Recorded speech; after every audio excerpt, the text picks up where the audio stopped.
배 한 척이 파선하였는데 선원 중에 한 사람이 극적으로 살아나서 무인도에 도착했습니다. 그는 거기서 살아남기 위해 거의 한 달 동안 땀 흘려서 작은 오두막집을 완성했습니다. 그 집은 무인도에서 생존하기 위한 유일한 피난처였습니다.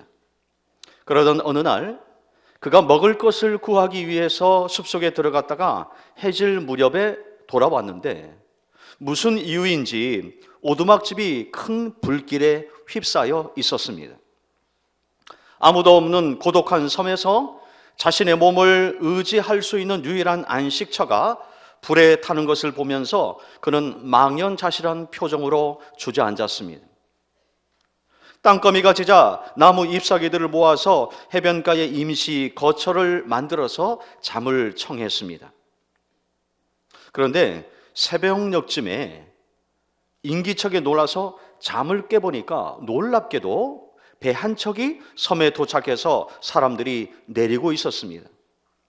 영원히 무인도에 갇혀 버릴 줄 알았는데 사람들을 보니까 너무나 기쁘고 반가웠습니다.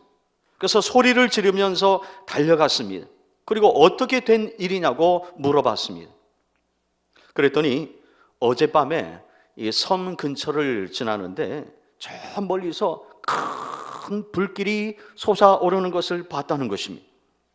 그걸 보면서 누군가가 구조 요청을 하고 있구나라는 생각에 이 섬으로 오게 되었다고 말을 했습니다. 그에게 소중한 오두막집이 불타버린 사건은 매우 가슴 아픈 일이었지만 그 불길이 바로 그를 살리는 SOS 긴급 구조 사인이 될 줄은 미처 몰랐다는 것입니다. 여러분 보십시오. 우리가 보기에 화가 되는 사건도 나중에는 복이 되잖아요. 이처럼 당장 보기에는 독이 되는 것 같아도 나중에는 약이 되는 일이 많습니다. 그러므로 무엇이든지 성급하게 판단하고 부정적으로 결론을 내리는 것은 우리가 조심해야 된다는 것입니다. 여러분, 시험은 누구에게나 찾아옵니다. 월트 디즈니는 젊은 시절에 아이디어가 부족하다는 이유로 신문사 편집장에게 해고를 당했습니다. 그리고 세계적인 놀이동산 디즈니랜드를 세우기까지 여러 번 파산했습니다. 천재 과학자 아인슈타인은 5살까지 말을 하지 못했고 8살까지 글을 읽지 못했습니다. 야구왕 베이브 루스는 홈런왕으로 유명하지만 동시에 삼진 아웃을 가장 많이 당해서 세계 기록을 보유하고 있습니다.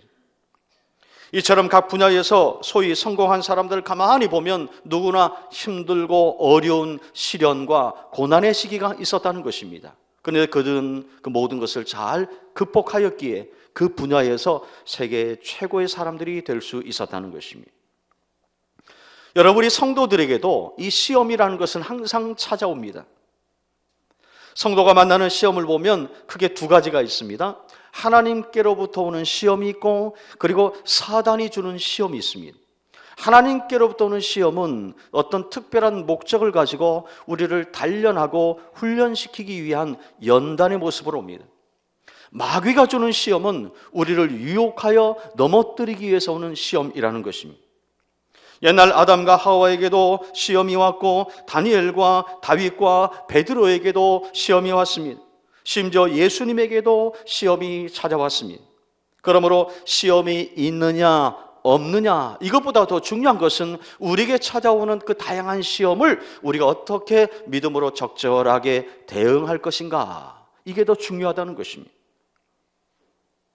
그 시험을 어떻게 우리가 대하느냐에 따라서 우리의 미래와 운명은 크게 달라지기 때문에 그렇습니다. 오늘 우리가 함께 읽은 본문에는 시험에 대처하는 성도의 자세가 매우 구체적으로 소개되고 있습니다. 첫째로, 하나님이 주시는 시험은요, 기쁘게 여기고 잘 참고 인내해야만 합니다. 오늘 보면 2절에 보시면 내 형제들아 너희가 여러 가지 시험을 만나거든 온전히 기쁘게 여기라 라고 말씀합니다. 이 말씀을 원문으로 보면 너희가 예기치 못한 시련을 당하거든 기뻐하라, 이런 뜻입니다. 여기서 기뻐하라는 것은요, 자랑하고 싶어서 견딜 수 없을 만큼 기쁨으로 충만한 상태를 가리키는 것입니다. 초대교회 당시 성도들이 받았던 시련을 보면 멸시와 천대, 경멸과 따돌림, 핍박과 추방 같은 것이었습니다. 심지어 어떤 성도님들은 사자의 밥이 되기도 하고 화형을 당하여서 순교하는 이들도 있었습니다. 우리도 그 정도는 아니지만 때로 예수 믿는다는 이유로 애매한 고난을 받을 때가 있습니다. 손해를 볼 때도 있고 희생을 당할 때도 있고 심지어 믿지 않은 가족이나 또 주변 사람들로 인해서 핍박을 받을 때도 있습니다. 그런데 오늘 성경을 보면 그런 시험이 찾아오면 기뻐하라는 것입니다. 그 이유는 성도들에게 오는 시험에는 특별한 하나님의 계획이 있기 때문에 그렇습니다. 그것은 바로 하나님께서 우리를 더 크게 쓰시려고 연단하고 훈련하는 과정이라는 것입니다. 이것을 뒷받침해주는 성경 구절이 바로 욥기 23장 10절에 나옵니다. 내가 가는 길을 그가 아시나니 그가 나를 단련하신 후에는 내가 순금같이 되어 나오리라 말씀합니다. 여기서 이 단련이란 단어는 옛날 성경에는 연단이라고 표현했습니다. 다 같은 의미입니다. 또 오늘 본문에도 보시면 3절에요. 믿음의 시련은 인내를 만들어낸다라고 말씀하고 있습니다. 여기서 말하는 이 인내는 헬라어로 휘포모네라고 말합니다. 휘포모네. 근데 이 휘포모네가 어떤 뜻을 갖고 있느냐? 앞이 막혀도 후퇴하지 않고요. 위에서 눌러도 일어서는 상태. 이게 바로 휘포모네라는 것입니다. 그러므로 시련이나 연단이 피할 수 없는 과정이라면 비겁하게 도망가지 말고 우리는 기쁨으로 맞이할 수 있어야 되는 것입니다. 왜일까요? 거기에는 반드시 보상이 있기 때문에 그렇습니다. 그래서 오늘 본문에 보면 대단히 중요한 말씀이 나오는데, 자, 우리 본문 12절의 말씀을 한 목소리로 같이 읽어봅니다. 시작. 시험을 참는 자는 복이 있나니 이는 시련을 견디어낸 자가 주께서 자기를 사랑하는 자들에게 약속하신 생명의 면류관을 얻을 것이기 때문이라. 아멘. 시험을 참는 자는 복이 있다 말씀합니다. 그 이유는 약속하신 생명의 면류관이 예비되어 있기 때문이라 말씀하십니다. 이것이 바로 성경에서 말씀하는 보상의 법칙이라는 거예요. 보상의 법칙. 고통스러운 수고에는 반드시 보상이 있다는 것입니다. 마치 이스라엘 백성들이 홍해를 건넌 후에 40년 동안 긴 광야 생활을 통과한 후에 꿈에도 그리던 적과 꿀이 흐르는 그 가나안 땅에 들어간 것과 같은 이치인 것입니다. 성경에 등장하는 사람들 보면 사명을 감당하다가 생명의 위협을 받고 구타를 당하고 감옥에도 들어가고 심지어는 순교를 당한 분도 있습니다. 하지만 그들은 한결같이 하나님께서 보상해 주실 것을 확실히 믿었기 때문에 그들은 담대하였습니다. 성경은 이처럼 충성된 자에게 하늘의 귀한 상급을 약속합니다. 먼저 디모데후서 4장 8절에 보시면 사도 바울의 유언이 나오는데 거기 이런 구절이 나오죠. 이제후로는 나를 위하여 의의 면류관이 예비되었으므로. 이것은 나뿐만 아니라 주님의 다시 오심을 기다리는 모든 성도들에게 돈이라 이렇게 말씀하고 있습니다. 의의 면류관이 예비되어 있다는 거예요. 베드로전서 5장 4절을 보시면 사명을 충실히 감당한 자에게 영광의 면류관이 예비되어 있다 말씀하십니다. 계시록 2장 10절에도 보면 죽도록 충성한 자에게 생명의 면류관을 예비하고 있다 말씀합니다. 이 모든 것이 바로 하늘의 상급을 다양하게 표현하고 있는 것입니다. 시편에도 보면 눈물을 흘리며 씨를 뿌리는 자는 기쁨으로 거두리로다 그랬습니다. 그러므로 하나님의 때를 잠잠히 기다리면서 오늘 나에게 주어진 이 사명의 씨를 눈물로 뿌릴 때에 반드시 기쁨으로 단을 거두게 될 줄 믿습니다. 뉴욕의 브루클린 교회의 에반스 목사님은 2년 동안 결장암으로 투병을 하시다가 세상을 떠났습니다. 그런데 목사님께서 투병 생활을 하면서 나름대로 정한 투병 신조 4가지가 사람들의 주목을 끌었습니다. 목사님께서 2년 동안 그 암과 사투를 벌이면서 나름대로 정한 4가지의 수칙이 있었어요. 첫 번째가 뭐냐? 나는 결코 불평의 말을 하지 않을 것이다. 둘째, 나는 집안의 분위기를 밝게 유지할 것이다. 셋째, 내가 받은 축복을 헤아려 감사할 것이다. 넷째, 나는 질병을 유익한 것으로 바꿀 것이다 라고 정했습니다. 그리고 실제로 2년 동안 암투병을 하면서요, 이 4가지 수칙을 지켜서 많은 사람들에게 감동을 주었습니다. 장로교의 창시자인 존 칼빈도 별명이 종합병원일 정도로 병마에 시달렸습니다. 기록에 보면 25가지 질병을 앓았다 그럽니다. 그런 몸이 너무나 아파서 제대로 잠을 잘 수가 없었습니다. 잠을 제대로 잘 수 없으니 그 시간에, 그 밤중에 하나님 앞에 기도하는 시간을 가졌습니다. 기도를 많이 했어요. 그런데 기도를 많이 하다 보니까 영감을 얻게 돼서 불후의 명작인 기독교 강요와 같은 깊은 영성의 책들을 많이 저술한 것입니다. 결국 존 칼빈에게 바울과 같은 육체의 가시가 없었다면 그런 위대한 인물이 되지 못했을 것입니다. 이렇게 보면 이 고난이라고 하는 것은요, 우리가 너무나 유익한 것입니다. 그래서 시인이 이렇게 노래합니다. 고난당한 것이 내게 유익이라 이로 말미암아 내가 주의 율례들을 배우게 되었나이다 그랬습니다. 한번 따라 하십시다. 고난당한 것이 내게 유익이라 이로 말미암아 내가 주의 율례들을 배우게 되었나이다. 여기서 주의 율례라고 하면 하나님의 계획, 하나님의 뜻, 하나님의 의도라는 것입니다. 그 고난을 통해서 나를 향한 하나님의 계획과 뜻을 발견하게 되었으니 너무나 유익했다라고 시인은 노래하고 있는 것입니다. 그렇습니다. 고난은 유익한 것입니다. 그러면 이제는 생각을 좀 바꿔야 되는 거예요. 하나님께서 나에게 허락하신 고난은 나에게 너무나 유익한 것이다라고 우리는 생각을 바꿀 수 있어야 됩니다. 서울의 연대 세브란스 병원에 가면 복도에 어느 분이 쓴 감사의 기도문이 걸려 있는데요, 제가 전에 추수감사절에게 여러분에게 읽어드렸습니다. 제가 그 중에 일부를 오늘 다시 한번 읽어드리겠습니다. 하나님, 때때로 병들게 하심을 감사합니다. 인간의 연약함을 깨닫게 되었기 때문입니다. 돈이 떨어지고 사고 싶은 것도 마음대로 못 사게 하신 것도 감사합니다. 눈물 젖은 빵을 먹는 심정을 이해할 수 있게 되었기 때문입니다. 자식들이 공부를 기대만큼 안 하고 아내가 미워지고 어머니와 형제들이 짐스러워질 때도 감사합니다. 그래서 그들이 제 우상이 되지 않았기 때문입니다. 때로 허물을 느끼고 몸이 늙고 아프게 하심도 감사합니다. 그러므로 인해 영원을 사모하는 마음을 가질 수 있었기 때문입니다. 오늘 밤 잠 못 이루고 뒤척이게 하신 것도 감사합니다.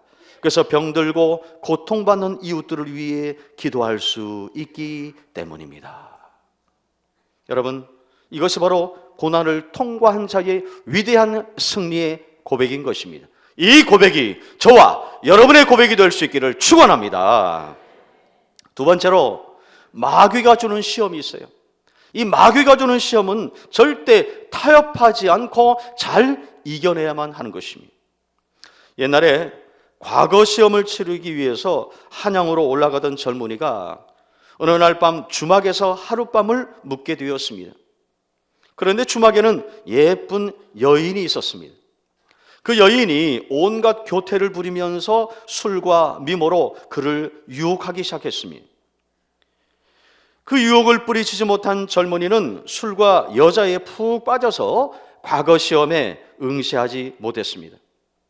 그러나 다른 젊은이는 그 여자의 유혹을 받았을 때 뿌리치고 한양으로 올라가서 과거의 응시에 장원으로 급제한 후 금이 환영했습니다. 똑같은 환경에서 유혹을 받았지만 한 사람은 그 유혹을 뿌리쳤고 한 사람은 그 유혹에 빠져버리고 말았다라는 것입니다. 우리 앞에도 항상 마귀가 주는 시험이 기다리고 있습니다. 어떤 사람이 이 시험을 잘 이겨내고 어떤 사람은 이 시험에 걸려 넘어지는 것을 보게 됩니다. 자, 그러면 언제 우리가 마귀의 유혹을 받게 될까요? 첫 번째로, 하나님과 교회를 위해서 열심히 봉사할 때입니다. 내가 본격적으로 은혜 받고 이제 교회 일을 해야지, 이제 하나님 앞에 헌신하며 봉사해야 하지, 그렇게 마음에 결정하는 순간부터 마귀가 가만 내버려 두지 않습니다. 꼭 시험에 들게 합니다. 두 번째로요, 말씀을 정확하게 알지 못할 때입니다.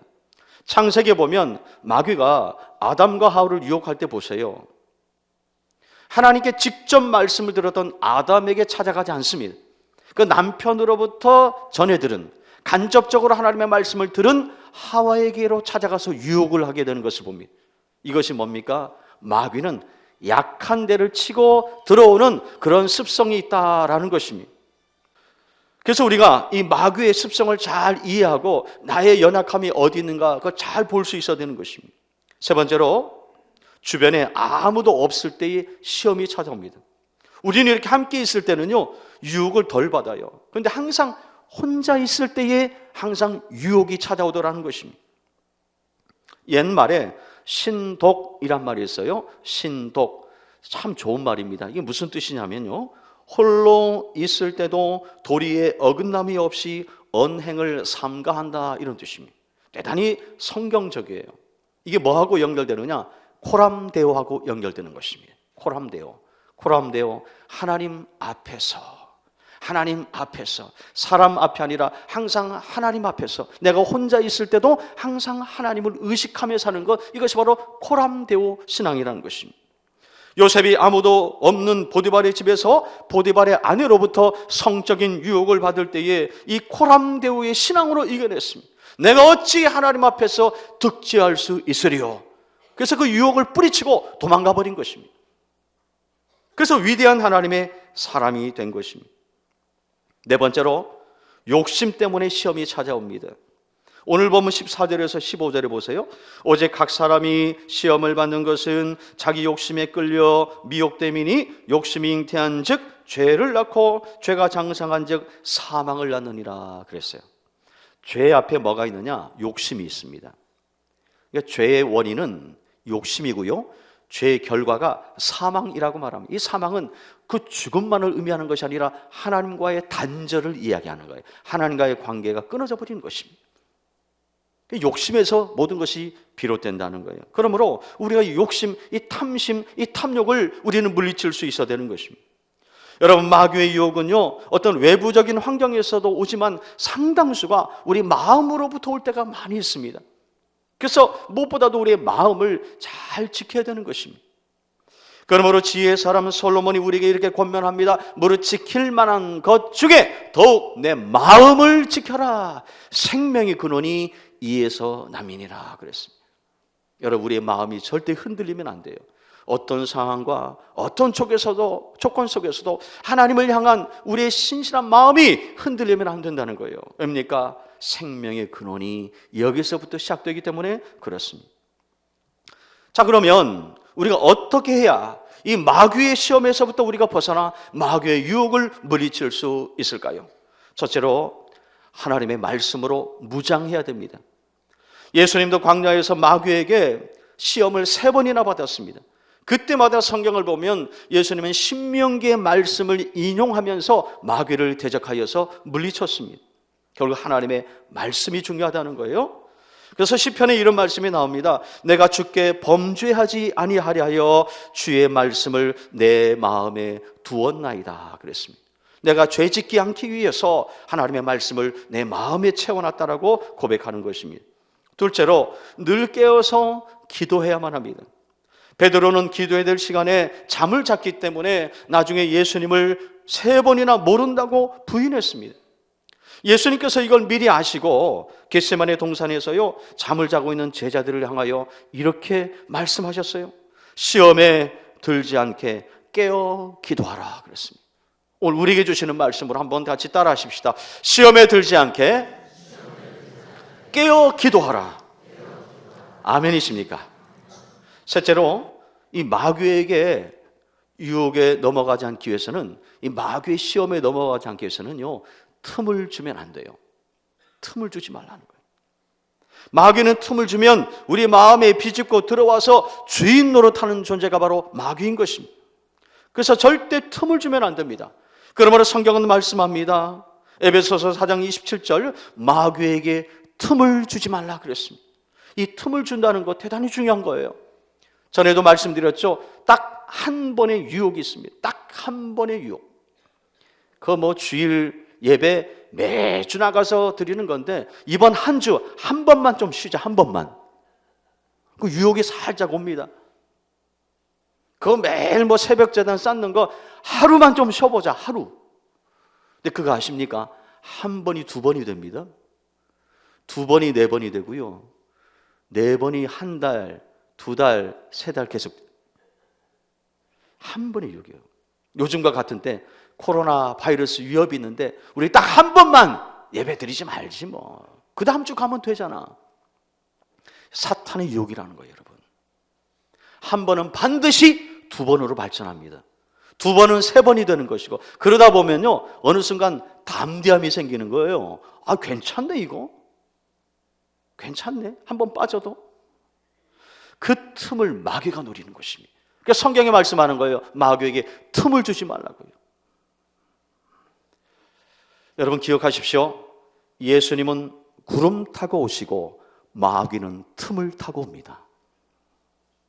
한번 따라 하십시다. 예수님은 구름 타고 오시고 마귀는 틈을 타고 온다. 마귀에게 틈 주지 마시고 승리할 수 있기를 축원합니다. 네 번째로 우리에게 마귀에게 시험에 넘어가지 않기 위해서는 늘 성령 충만해야 됩니다. 이 성령 충만이라는 말을 여러분이 교회에서 많이 듣는데 정확하게 이해하셔야 됩니다. 성령 충만이 뭐냐면요, 성령께서 내 마음을 완전히 장악한 상태를 말하는 거예요. 꽉 차게 장악한 상태, 빈 공간이 없을 정도로. 그래서 생각하는 것, 말하는 것, 행동하는 것이 항상 성령님의 인도하심 따라 살아가는 것, 이게 바로 성령 충만한 상태라는 것입니다. 그러므로 성경은 말씀합니다. 술 취하지 말라. 이는 방탕한 것이니 오직 성령으로 충만함을 받으라. 우리가 성령에 충만할 때 이 마귀의 유혹을 이길 수가 있는 것입니다. 다섯 번째, 죄의 유혹을 받는 환경에서 벗어나야 합니다. 여러분, 맹모 삼천지교를 아시죠? 맹자의 어머니가 그 아들을 위해서 3번이나 이사를 갔습니다. 그 아들이 주변 환경에 너무나 쉽게 동화되고 영향을 받는 것을 보고 좋은 환경에서 살 수 있도록 계속 이사 갔다는 거예요. 마지막 3번째 이사 간 데가 글방 옆으로 이사 갔습니다. 그러니까 서당에서 항상 글 읽는 소리 들으니까 이 맹자가 어려서부터 글 읽고 쓰고 이런 걸 좋아하니까 나중에 훌륭한 사람이 된 거예요. 여러분, 사람은요 환경에 지배를 받게 되어 있다는 것입니다. 그래서 우리가 어떤 환경에 머무르느냐 대단히 중요한 것입니다. 그래서 시편 1편에 보면 하나님께서 복 있는 사람을 이야기할 때 첫 번째로 이야기하는 것이 바로 이것입니다. 복 있는 사람이 어떤 사람인가? 자, 우리 시편 1편 1절 한 목소리로 읽어봅니다. 시작. 복 있는 사람은 악인의 꾀를 따르지 아니하며 죄인들의 길에 서지 아니하며 오만한 자들의 자리에 앉지 아니하고. 아멘. 악인의 꾀, 죄인의 길, 오만한 자리의 자리, 이것이 바로 우리로 하여금 죄 짓게 하는 환경인 것입니다. 이런 환경에서 우리는 과감히 벗어나서 은혜의 자리, 은혜의 교제권을 항상 형성해야 마귀의 유혹을 우리는 이길 수 있다는 거예요. 그러므로 여러분, 유혹이 되는 장소에는요 가지 않는 것이 상책이고 가지 않는 것이 바로 지혜인 것입니다. 마지막 6번째로 마귀의 시험에 넘어가지 않기 위해서는 마귀를 대적해야 되는 것입니다. 여러분, 마귀를 두려워하면 안 되는 것입니다. 예수의 이름으로 쫓아버려야 되는 거예요. 그래서 야고보서 4장 7절에 우리가 많이 암송하는 말씀이 나오죠. 마귀를 대적하라, 그리하면 너희를 피하리라 그랬습니다. 한번 따라 하십시다. 마귀를 대적하라, 그리하면 너희를 피하리라. 아멘이십니까? 여러분, 마귀를 두려워하지 마시고 예수의 이름으로 대적하시길 바랍니다. 우리는 약하나 예수 그 이름의 능력과 권세가 있습니다. 그래서 우리는 때로 마귀를 대적하는 기도를 해야 되는 거예요. 내 마음 가운데 교묘히 틈타서 나로 하여금 죄짓게 하고 음란하고 어두운 생각을 품게 하는 약한 사탄아, 예수의 이름으로 명하노니 떠나갈지어다. 우리 가정 가운데 교묘히 틈타서 전심으로 하나님을 바라보지 못하게 하고 우리 자녀들로 하여금 말씀을 떠나도록 만드는 약한 사단아, 예수의 이름으로 명하노니 우리의 가정에서 떠나갈지어다. 이게 대적기도예요. 대적기도. 우리 대적기도를 해야 되는 거예요. 예수의 이름으로. 우리의 힘만으로는 부족합니다. 여러분, 그래서 이 마귀의 유혹을요 우리 힘만으로는 안 되는 거예요. 그래서 우리 주님과 연합해야 되는 거예요. 그럴 때 그 주님의 능력으로 우리가 마귀를 대적하여 우리는 승리하게 된다는 것입니다. 그러므로 우리는 이렇게 기도해야 됩니다. 주님, 저는 너무나 연약합니다. 내 힘으로는 이 시험을 이길 수 없사오니 나를 도우사 이 시험에서 벗어나게 하소서. 그리고 예수 그리스도의 이름으로 무장하여 마귀를 대적할 때 그 마귀가 한 길로 왔다가 7길로 떠나가게 될 줄 믿습니다. 저는 오늘 설교를 준비하면서요, 이 설교 제목을 이렇게 한번 정해봤습니다. 시험, 독이 아니라 약이다. 여러분, 하나님으로부터 오는 시험은요, 잘 인내하고 견디어내면 그것이 우리의 신앙을 아주 견고하게 단단하게 해줍니다. 성경에 나오는 아브라함, 요셉, 욥, 다니엘 같은 사람을 보십시오. 그들은 한결같이 이 믿음의 시련을 잘 이겨냈습니다. 그랬을 때 하나님께서 인정하시는 위대한 믿음의 조상들이 된 것입니다. 뿐만 아니에요, 마귀로부터 오는 시험도 이것을 우리가 잘 역으로 활용하면요, 우리 신앙의 내공을 길러주는, 우리 신앙의 내공이 생기게 해주는 아주 좋은 계기가 될 수 있는 것입니다. 예를 들어보죠. 다윗은 육체의 정욕을 이기지 못해서 부하의 아내를 성적으로 범했습니다. 그리고 그의 남편을 아주 맹렬한 전쟁터에 맨 앞장서게 하고 의도적으로 후퇴하게 함으로 말미암아 결국은 적군에 의해서 죽도록 만들었어요. 간접 살인 교사죄를 그는 범한 것입니다. 그러다가 나단 선지자가 와서 그의 죄를 무섭게 지적할 때 그는 무릎 꿇고 그때부터 눈물로 하나님 앞에 회개하는데 시편 51편이 그때 탄생한 것입니다. 시편 150편 가운데 가장 대표적인 참회시가 시편 51편인데 우슬초로 나를 정결케 하소서. 내가 모태 가운데 죄악 중에 출생하였습니다. 죄의 성신을 내게서 거두어가지 마옵소서. 그러면서요, 눈물로 침상을 적시며 철저히 회개합니다. 그 이후로 다윗의 인생을 보면 절대 성적인 유혹에 넘어가지 않았고 훌륭한 성군이 된 것을 보게 됩니다. 한 번의 실패가 다윗에게 좋은 양약이 되었다라는 것입니다. 베드로도 마찬가지예요. 베드로도 마귀의 유혹을 받아서 예수님을 모른다고 무려 3번이나 부인했습니다. 그는 수제자였습니다. 기둥 같은 우리 주님의 일꾼이었는데 결정적인 순간에 예수님을 모른다고 3번 부인하잖아요. 그 후에 그가 밤새 통곡을 했다 그랬어요. 밤새 통곡했다, 눈물로 철저히 회개했습니다. 그 후로 일어선 후에 그는 예수님을 증거하는 전도자가 되었고, 그리고 로마에서 복음을 전하다가 결국은 네로 황제에 의해서 십자가에 달리게 되는데요. 내가 어떻게 예수님과 똑같이 십자가에 달릴 수 있습니까? 나는 거꾸로 매달아 달라고. 그래서 머리가 땅 쪽으로, 그리고 두 다리가 하늘로 향해서 십자가에 거꾸로 매달려서 그는 순교했습니다. 보십시오. 다윗이나 베드로나 두 사람 공이 처음에는 마귀의 유혹에 빠져서 넘어졌어요. 하지만 철저히 회개하고 일어선 후에는 그 전보다도 위대한 삶을 살았다는 것입니다. 여러분, 이러고 보면 우리에게 찾아오는 시험은요, 독이 아니라 약이 될 수 있다는 것입니다. 어떤 시험이 오든지 그 시험을 통해서 여러분의 믿음이 더욱더 견고해질 수 있게 되기를 축원합니다. 지난주 화요일에 고 정원숙 권사님의 장례 예배가 있었습니다. 권사님은 97세의 일기로 지난 2일 저녁 하나님의 부르심을 받았습니다. 2주 전에 같은 병원에 계시던 고 방순희 집사님께서 돌아가시기 전에 제가 가서 가족들과 임종 예배를 드렸습니다. 근데 예배를 드리고 나서 나오는데 그 병원에 계신 정원석 권사님이 생각나는 거예요. 그래서 우리 신방대원들과 함께 우리 권사님 가서 기도해 드리고 갑시다. 그래서 병실에 갔는데요, 권사님이 그전 모습과 다른 거예요. 큰절에 가면 목사님 오셨습니까? 그러면서 제 손을 잡고 꼭 이렇게 뺨에 비비고 그러셨어요. 너무나 반갑다고. 근데 이번에 2주 전에 갔을 때는요, 눈을 못 뜨시는 거예요. 아무 반응도 없으시고, 우리 권사님 이제 하늘나라 갈 때가 가까이 왔구나. 그래서 권사님을 위해서 간절히 기도해 드렸는데 그것이 마지막이었습니다. 감사한 것은 그 전에 의식이 있을 때에 제가 그 병원에 가서 권사님을 뵀는데 이 90대 중반 이후로 사시면서 이 치매가 오셨어요. 전혀 사람도 몰라보시고 그런데 가끔 돌아올 때가 있었는데 그 가끔 돌아오는 순간에 제가 가서 방문하게 됐는데 저를 알아보시는 거예요. 너무나 반갑다고. 그래서 이게 어쩌면 마지막 기회일 수도 있다 싶어서 권사님께 이 구원의 확신에 관한 질문 2가지를 드렸습니다.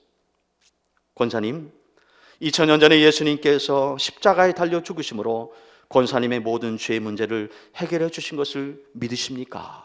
믿으시면 아멘 하십시오. 첫 번째 질문이에요. 그리고 2번째, 그렇다면 오늘이라도 하나님이 부르시면 천국에 들어갈 것을 확실히 믿으십니까? 믿으시면 아멘 하십시오. 이 2번 질문을 드렸는데요, 권사님께서요 작지만 확신 있는 목소리로요 아멘, 아멘 하시는 거예요. 생생하게 아멘, 아멘 하시는 거예요. 제가 그때 어떤 마음이 들었느냐, 권사님 이제 천국 갈 준비 다 하셨다. 로마서 10장 10절에 보시면 사람이 마음으로 믿어 의에 이르고 입으로 시인하여 구원에 이른다 그랬어요. 입술로 아멘이라고 응답하는 것이 그래서 중요한 것입니다. 내가 믿는 바를 입술로 아멘이라고 고백할 때 그 주님께서 그 신앙의 고백을 들어주신다는 거예요. 정호석 권사님은 분명히 아멘, 아멘 90년 넘도록 지켜온 신앙의 고백을 그렇게 하셨습니다. 그래서 이번에 권사님께서요 잘 준비된 죽음을 맞이하셨고 돌아가실 때 편안히 가셨습니다. 이번 장례를 치르면서 자녀들에게 권사님께서 처음 예수 믿은 이야기를 듣게 되었는데 너무나 은혜로웠습니다. 권사님이 젊은 시절에 예수를 믿지 않으셨는데요, 자식을 기르시면서 너무나 힘드셨나 봐요. 그래서 한 번은 스스로 목숨을 끊으려고 했답니다. 스스로. 얼마나 힘드셨으면 그런 생각을 하셨을까요? 그런데 그때 우리 교회가 대연동에 있을 때입니다. 그 시절은요 새벽 종소리가 댕그렁 댕그렁 울리는 그 시절이에요. 권사님께서 극단적인 생각을 품는 순간 우리 교회에서 새벽 종소리가 댕그렁 댕그렁 울리는데요, 원수가 이 소리로 들렸다는 거예요. 하나님이 역사하신 거죠. 그래서 권사님께서 날이 밝자마자 이 신암교회로 오셔서 목사님을 만나시고 그때부터 예수를 믿게 되었다 그럽니다.